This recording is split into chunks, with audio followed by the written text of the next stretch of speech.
Hello friends, welcome back to KGC। हम शुरू कर रहे हैं हमारा चैप्टर 3 और क्लास 10th की सीरीज़ चल रही है ये। ठीक है, चैप्टर 3 है वाटर रिसोर्सेज। ठीक है, तो चैप्टर को स्टार्ट करने से पहले please like share subscribe the channel, bell icon को प्रेस कर दो।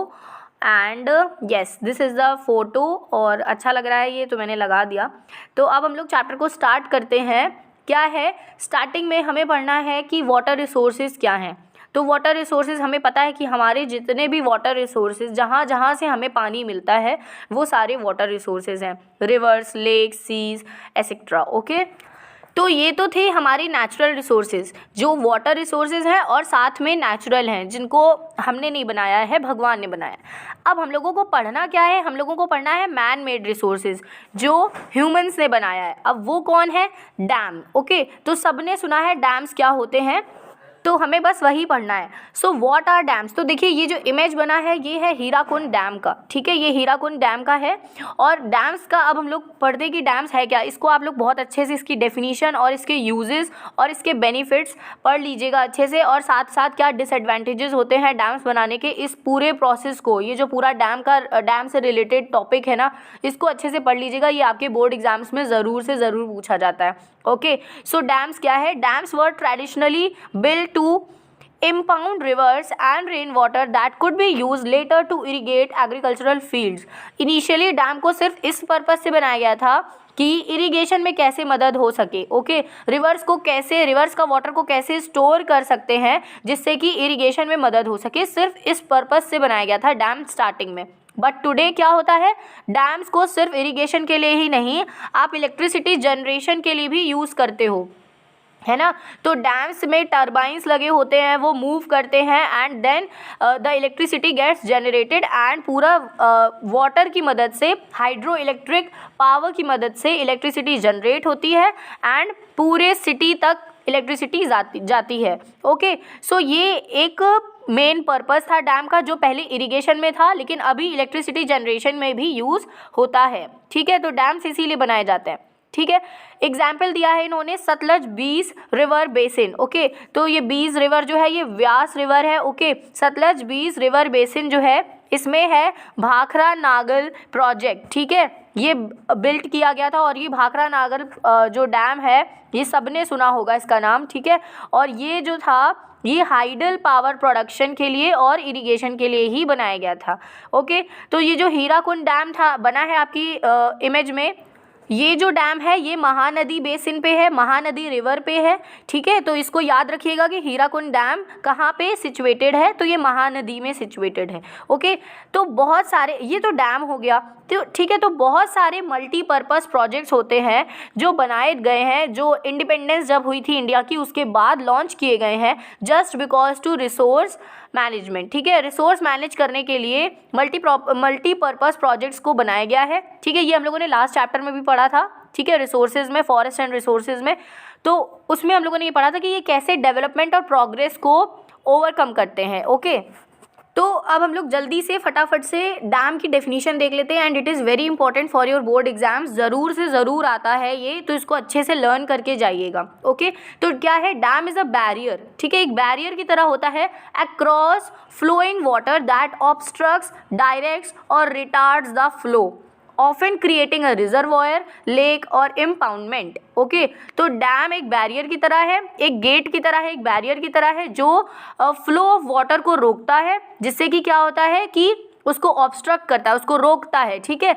और उसको डायरेक्ट करता है कि फ्लो ऑफ वाटर अब आगे की तरफ ना जाए, अब वो रुक जाए और रिटार्ड हो जाए। Retard means acceleration. देखिए क्या होता है, एक्सेलरेशन होता है आगे की तरफ बढ़ते जाना, बढ़ते जाना, बढ़ते जाना। ओके, एंड रिटार्डेशन मीन्स पीछे हो जाना। ठीक है, मतलब आप पीछे की तरफ जाने लगे तो उसका फ्लो को रोक के आप किसी भी, आपने देखा होगा, इसको आप एक्सपेरिमेंट भी कर सकते हो। अगर पानी एक तरफ बह रहा है तो आप उसका फ्लो को रोकोगे तो क्या होगा, और ऐसे मतलब पावरफुल थिंग से रोकोगे तो क्या होगा कि पानी जो है ना वो बैक जाने लगेगा, उसका फ्लो जो है ना वो बैकवर्ड्स होने लगेगा। ठीक है, तो that is known as retardation और रिटार्ड्स द फ्लो। ठीक है, ओके, अब आप समझ गए होंगे। तो dam refers to the reservoir rather than the structure.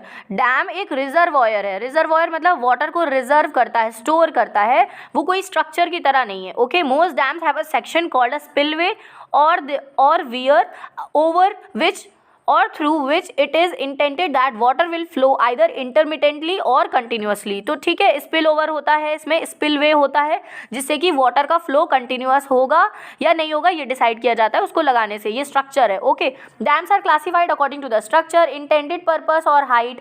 Based on structure, materials used, dams are classified as timber dams, embankment dams और masonry dams with several subtype। तो आप ये लिख सकते हो, it is not very important कि dams की क्या टाइप्स है, बट हाँ आप इतना नाम मेंशन कर सकते हो कि डैम कितने तरीके के हैं, स्ट्रक्चर के बेसिस पे डिफाइंड होता है, क्लासिफाइड है।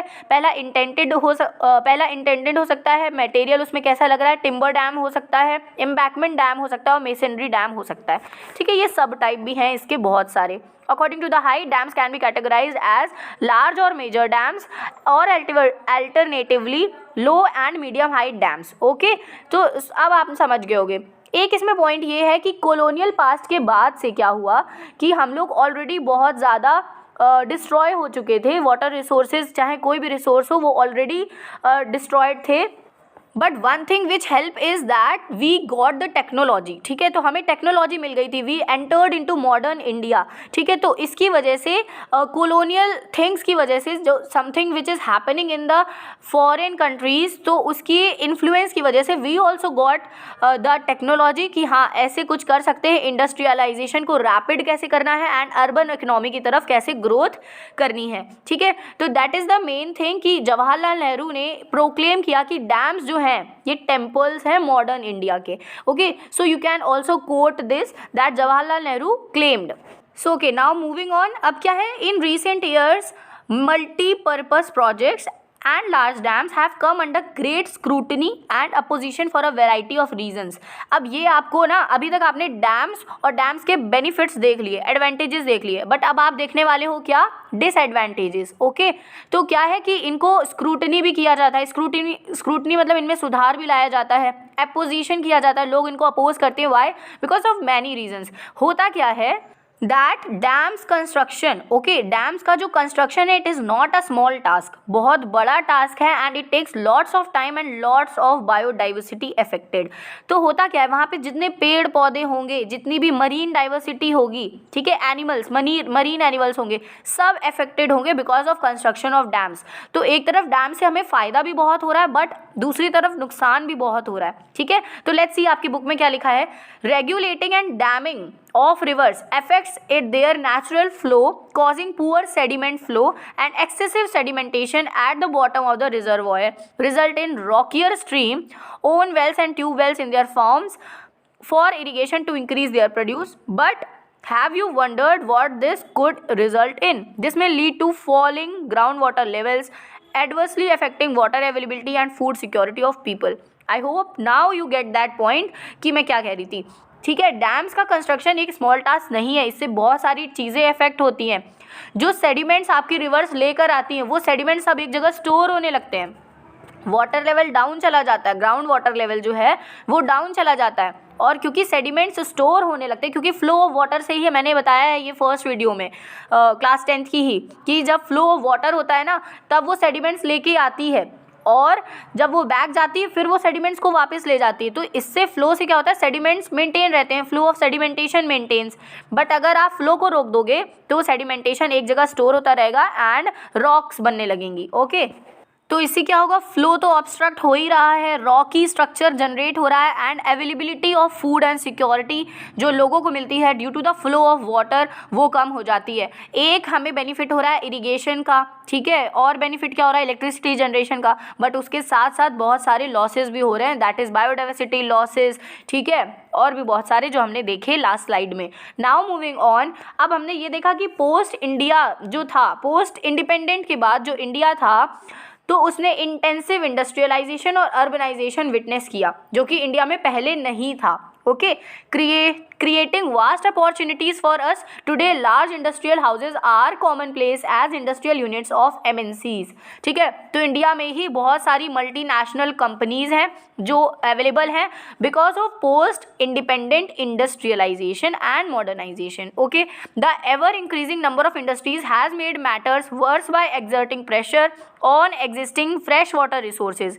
Industries, apart from being heavy users of water, also require power to run them. Much of this energy comes from hydroelectric power. Now you got the point कि dams construction important है, लेकिन क्यों है? क्योंकि बहुत सारी industries हैं India में ऑलरेडी, एंड इंडिया में वाटर रिसोर्सेज भी हैं, बट उन इंडस्ट्रीज़ तक इलेक्ट्रिसिटी पहुंचाना इज़ अ बिग टास्क, और उसको करने के लिए इंडस्ट्रीज़ इस्टेब्लिश कहाँ होती हैं? रिवर साइड होती हैं, वाटर रिसोर्सेज जहाँ होते हैं वहाँ इस्टेब्लिश होती हैं, because of generation of electricity that transfers to these companies. Okay, आप समझ गए होंगे अब कि ये क्या है। MNC बहुत सारी हैं। इंडिया अब क्या है? एक इनोवेटिव कंट्री हो चुका है, ठीक है। इनोवेशन, ग्लोबल इनोवेशन में ये 48th नंबर पे आता है, and that is the big achievement for India. Okay, अब ये तो हमने देख लिया advantage of water for the industries. Okay, but एक डिसएडवांटेज भी है कि ये इंडस्ट्रीज़ जो होती है ना, रिवर रिसोर्सेज के पास है, वाटर रिसोर्सेज के पास है, तो इनका जितना भी वेस्ट मटेरियल है, इनका जितना भी केमिकल्स और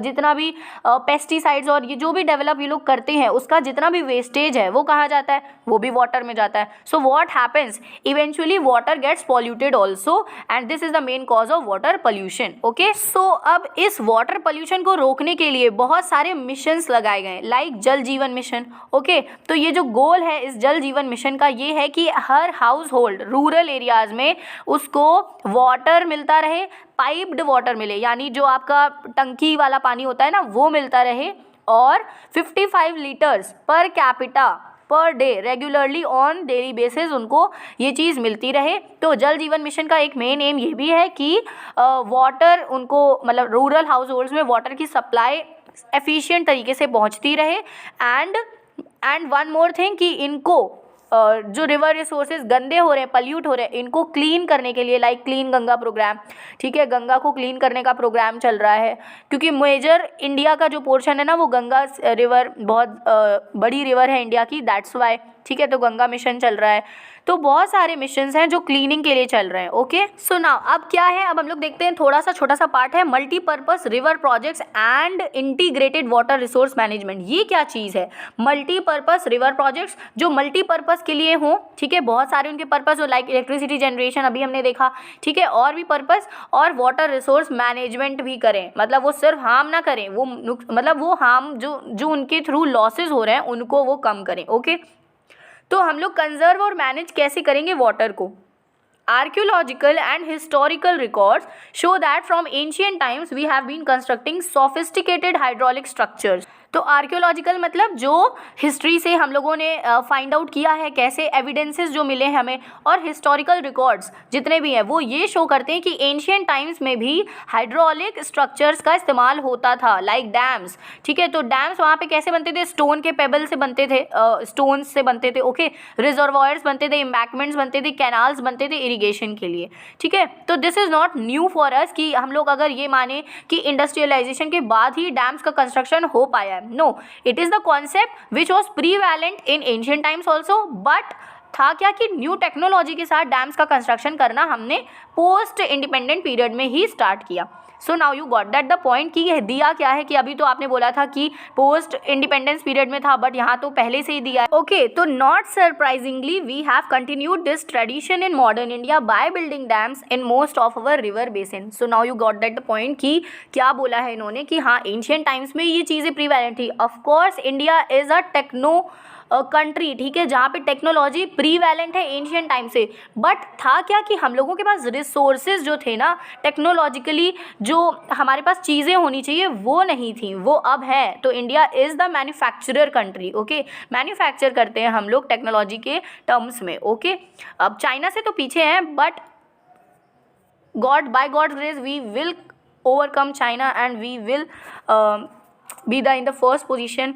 ओके, सो क्या है मल्टीपर्पज़ प्रोजेक्ट्स और लार्ज डैम क्या है, ये बहुत सारे न्यू इन्वायरमेंटल मूवमेंट्स को लेकर आए, लाइक नर्मदा बचाओ आंदोलन, तेहरी दाम आंदोलन, ओके, तो डैम आंदोलन। ओके, बहुत सारे हैं ये जिनका मेन रीज़न ये है कि आप लोग रिसोर्सेज को मतलब यूज़ तो कर रहे हो बट उनका सेव भी करो, उनको सेव भी करो, लोकल पीपल ज़्यादा अफेक्टेड ना हो, क्योंकि उनकी लैंड चली जाती है जब डैम्स वगैरह कुछ बनते हैं। आपने देखा होगा गाँवों में लोग कहते हैं अरे यार हमारी लैंड तो सरकार ने ले ली, तो उनको पैसे दिए जाते हैं, मुआवजा दिया जाता है, but that is not enough, ठीक है। तो उस हिसाब से लाइवलीहुड और इनका मीगर एक्सेस, उनको कहाँ से रिसोर्सेज मिल रहे हैं, ये सारी चीज़ें एक बहुत बड़ा टास्क है जो गवर्नमेंट के लिए है, ओके। तो ये करना ज़रूरी है बिकॉज वो लोग हैं, उनका जो लैंड है उससे उनको रिसोर्सेज मिल रहे हैं, उनसे उनको खाना मिल रहा है, एंड उसको छीनना that is not good thing, okay.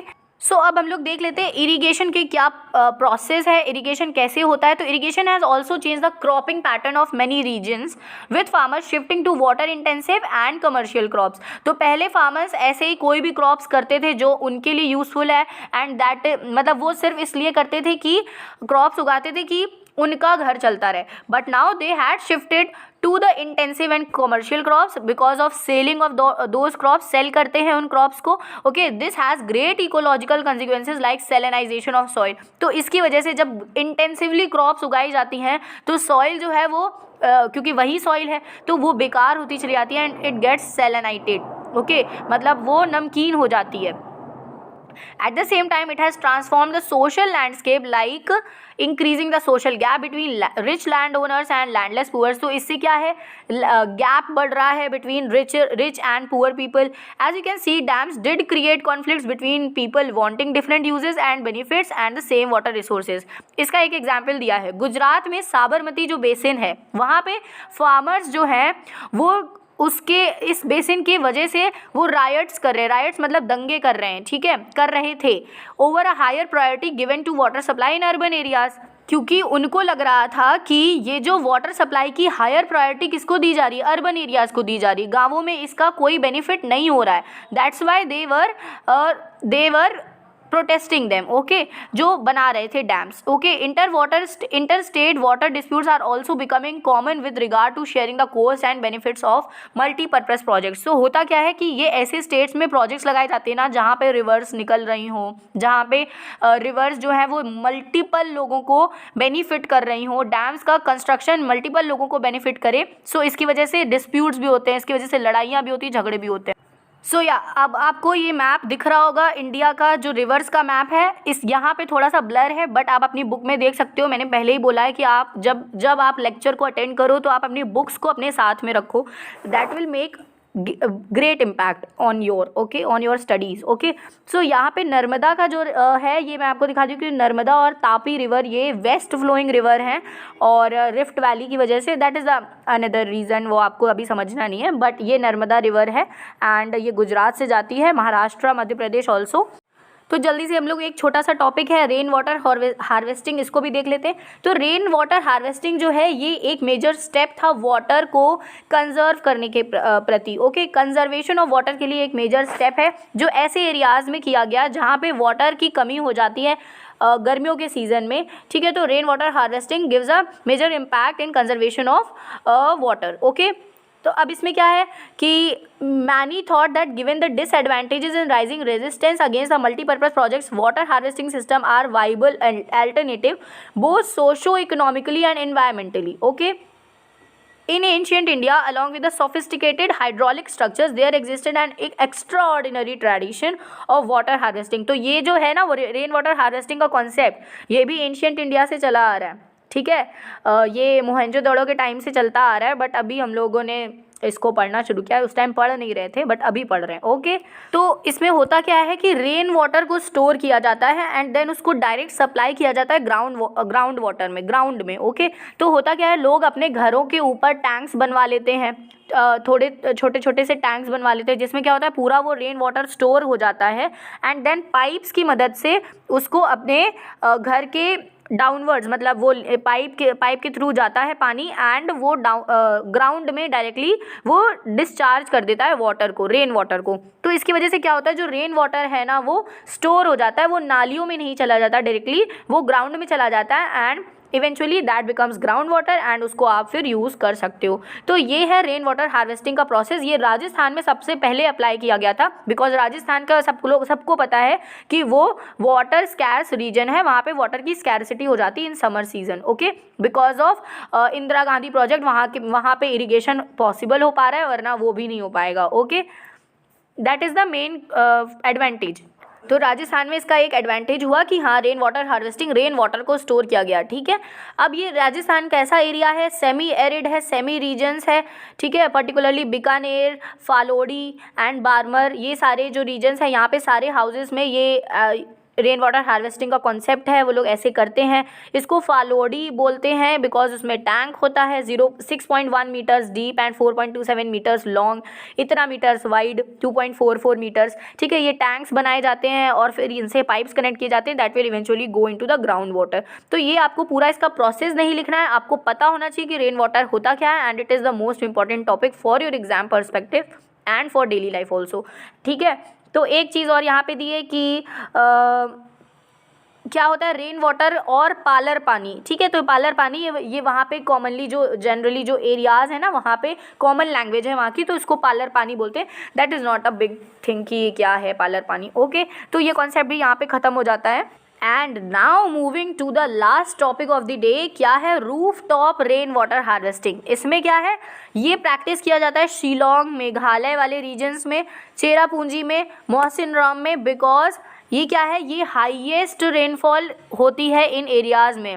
You have read की Mawsynram is the place which receives the highest rainfall, Darjeeling. Okay, सबको पता है। Yet the state capital Shillong faces acute shortage of water, लेकिन तब भी यहाँ की जो स्टेट कैपिटल है शिलोंग, ठीक है, यहाँ पे मेघालय में है और मेघालय की कैपिटल है शिलोंग, तो यहाँ पे भी शॉर्टेज ऑफ वाटर हो जाती है। तो हर हाउस होल्ड में क्या है, roof top rain water harvesting का स्ट्रक्चर बना हुआ है, जिसमें क्या होता है कि ये रूफ सेम प्रोसेस जैसे रेन वाटर हार्वेस्टिंग में करते थे ना राजस्थान वाले एरियाज़ में, यहाँ पे roof top rain water harvesting करते हैं इन एरियाज़ में। ओके, क्योंकि यहाँ पे हो जाती है वाटर की shortage, even they get lots of rain water. ठीक है, तब भी यहाँ पे वाटर की शॉर्टेज आती है, तो यू कैन अंडरस्टैंड क्या है। राजस्थान में है इंदिरा गांधी कैनल, ये आपका दिया गया पेरेनियल है, पेरेनियल मतलब एनुअल, सारे साल भर इसमें पानी रहता है और ये अवेलेबल कराता है वहाँ के लोगों को पानी। ओके, तो ये Indira Gandhi canal is the major step towards water conservation and for providing water to the people who in water scarce region, जिनके पास पानी नहीं हो पाता है उन लोगों को। ओके, तो ये इंदिरा गांधी कैनाल आप लिख सकते हो एग्जाम्पल में, जहाँ पे डैम्स का कंस्ट्रक्शन था ना वहाँ पे आप लिख सकते हो इसका एग्जाम्पल, और राजस्थान में ये था। ठीक है, अभी भी है और लोग इससे अभी तक ये बहुत ज़्यादा लोगों को पानी पहुंचाता है। और समझ सकते हो आप कि वहाँ पे इतनी ज़्यादा बारिश होती नहीं है ना, अब होती है तो उसमें आप रेन वाटर में स्टोर कर रहे हो, but this is the thing that supplies water whole year to the Rajasthan people. Okay, so yes हमारा ये चैप्टर ख़त्म हो जाता है। इसमें आप मैप देख सकते हो, आ सकता है मैप पेपर में आता ही है जनरली। ठीक है, so yeah like share subscribe the channel and press the bell icon for notification of upcoming videos and do comment whatever you like, whatever you know from this